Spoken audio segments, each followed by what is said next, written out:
The Chargers have a chance to catch the Kansas City Chiefs for first place in the AFC West, so long as their coach doesn't overthink things under the glare of Monday Night Football. Hi, I'm James of Faithful Angelino Sports with a Week 6 Chargers preview. And if you enjoy talking about the Bolts, don't forget to subscribe to the channel. We do talk Chargers football here. Now, the Chargers, they come back to LA after doing something that's very impressive. Winning back-to-back road games in the NFL is a very tall order. They've done that. They're now 3-2. Kansas City lost on Sunday. A win today over 2-3 Denver brings you the tie. But what almost undercut winning back-to-back games on the road is the coaching staff.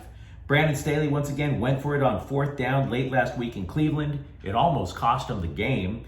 Frankly, much like the way the Dodgers brass treats pitching, Staley is simply too stubborn with the analytics to use his God-given common sense.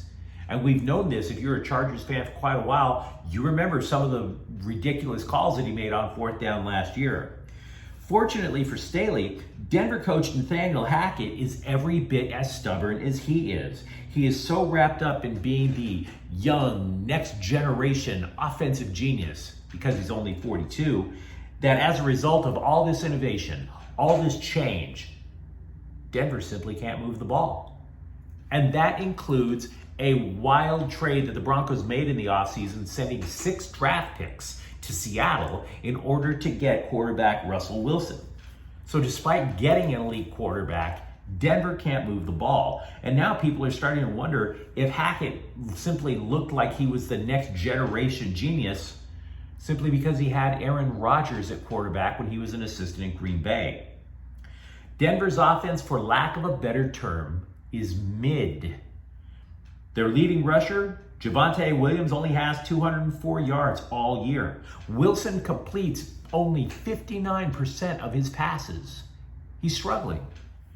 Now, on the other hand, for the Broncos, the defense is legit. They're third in yards allowed overall. But if LA doesn't get cute, if the Chargers basically keep things simple, they have a relatively easy path to win.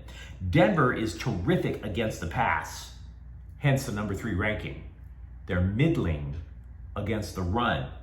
You can find a couple of holes in that defense there. And Austin Eckler last week rushed for 173 yards versus a similar defense last week. If the Chargers establish the run behind, say, Corey Linsley and Zion Johnson, it could open things up for the secondary receivers and the tight ends. Now, I say secondary receivers because, for example, we believe Keenan Allen is out for tomorrow night's game, and that moves Mike Williams into the number 1 receiver role. But Michael Williams, even though he caught enough passes for 253 receiving yards in the last 2 weeks, Pat Surtain II is an excellent cornerback. So you would assume he's going to be on Williams and possibly cut off that route.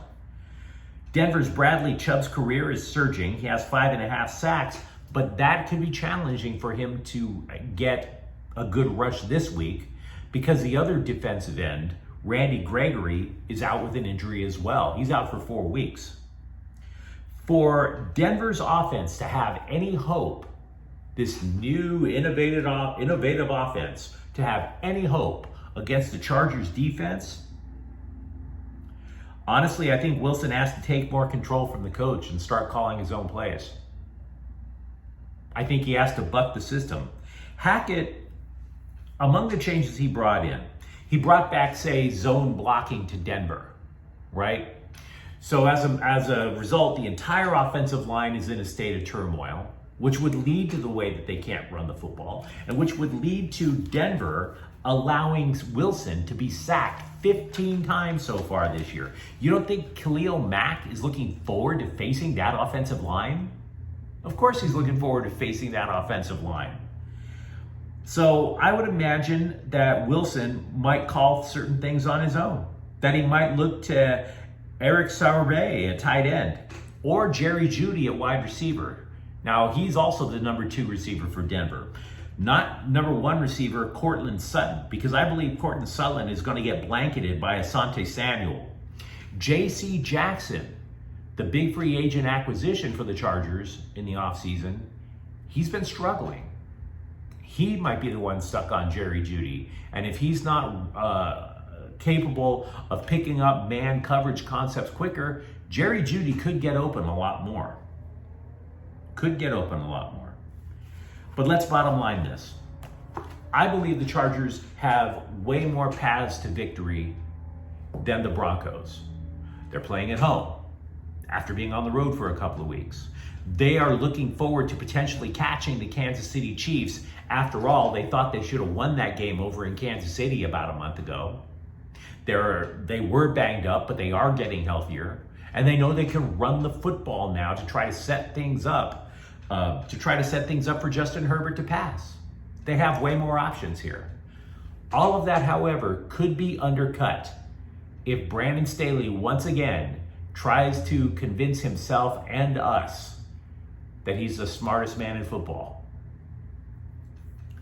So if you enjoyed this conversation, don't forget to subscribe to Faithful Angelino Sports. We talk Chargers football here. I'm James. Thank you for watching. We'll be back. Faithful Angelinos is a Kian Corte El Queso production. Take care.